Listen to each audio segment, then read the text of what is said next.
objectives are and future plans are for Islamic schools in the Houston area? Uh, Alhamdulillah, I guess we have 2 or 3 different systems of school in Houston. The one is which is under the Islamic Society of Greater Houston, which are on the Islamic Society of Greater Houston facility, which are, alhamdulillah, progressing very nicely and very rapidly growing, depending upon the teaching assistance we have, and it is all provided. Funding is all within from the Islamic Society of Greater Houston.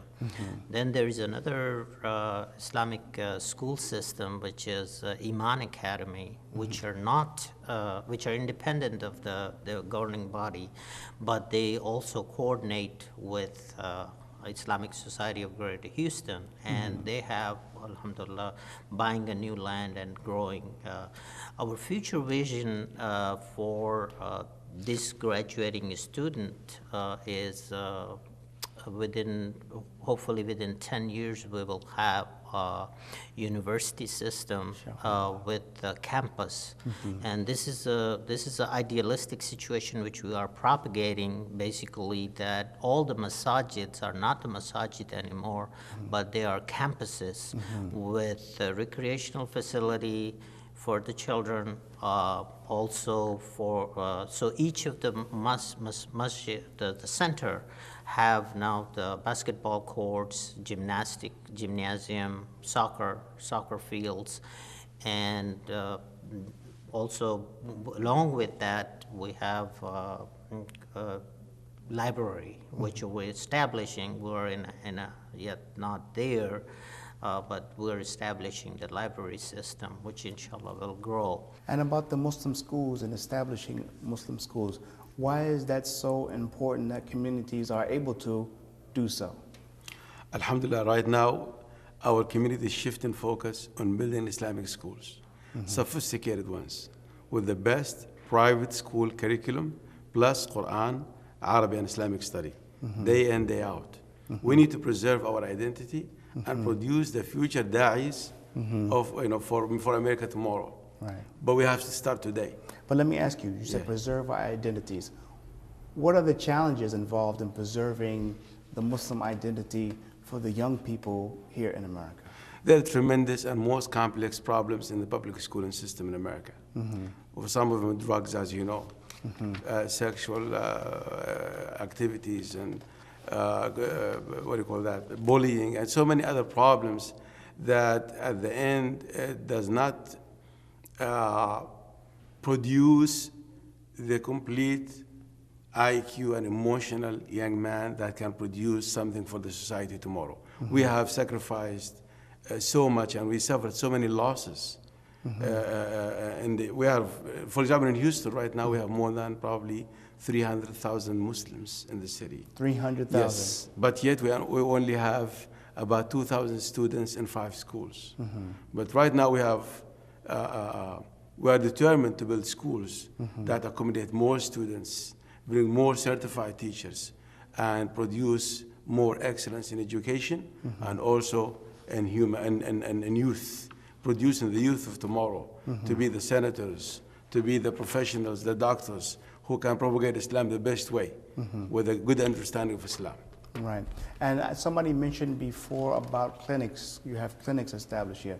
Tell me a bit about those clinics, whoever would like to, and how that's kind of a unique thing for the Muslim community to establish their own clinics.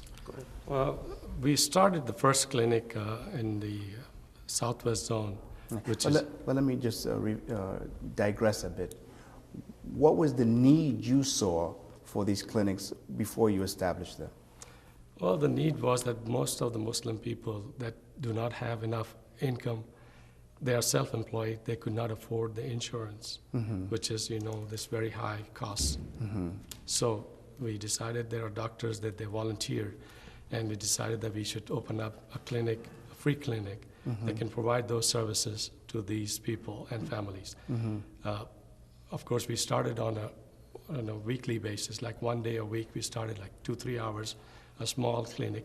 Started with a trailer in the Southwest Zone, which is on the Sinat Road, Masjid al-Taqwa right now. And we started with a trailer over there. And now, alhamdulillah, after a few years, we got some aid from the city government over here in Houston. They provided us, and we made a building out of it, which is cost about $1.2 million.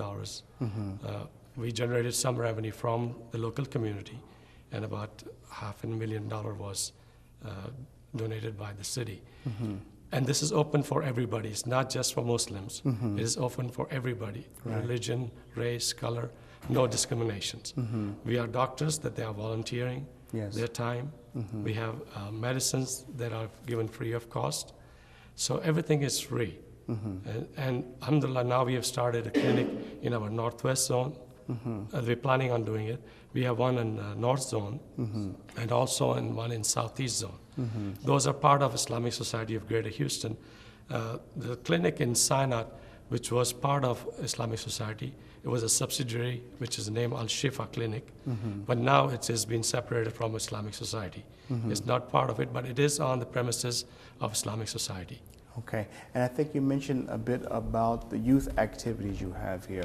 Or what are some of the things you try to establish for the young people here, and what are some of the benefits you see of us as a community establishing activities so Muslims youth don't have to go outside of the community to have recreational activities? Right now we have like basketball camps, different sports, Quranic circles, and also we have like youth mentors who are trying to mix with the youth, understand their problems, care for them, resolve their some issues that they have, and inviting scholars to address them. So we're doing a lot better in that area than before. You have something you wanted to add there? Oh, to add to, I guess you have to understand the dynamics of the population, the Muslim population, both migrated and converted. The first wave and the second wave, which came here, they were youth themselves, as I was as a student. And you coming from Islamic environment, all of a sudden you are thrown into something where you don't know. So now the third generation, which is, I have grandchildren here. Now they hopefully don't have to go through that. So they have been provided the facility where they can have recreational activities. And so they are in a safe environment. Also, they see the value into the Islamic society trying to build that we have to take care of the needies and the poor, and such as a clinic, also volunteering. Now, after I retire, I would like to have some young man take my position to serve on this area. And so this is a part of the. It's not a static picture. It's a constantly evolving in a way that we have to constantly change the strategies to accommodate the youth groups which are coming. So the one which graduated from high school, now they're going to the college. Now they're going to college, they're graduated from college, and they're the high income producing group now within our own groups, because majority of the doctors, if you look at who are serving, they are part and parcel of the ISGH parents. So it is not a static picture. It's a constantly dynamic, and Houston is growing, constantly growing. A lot of major corporations moving in, and when they move in, they bring in their kids. And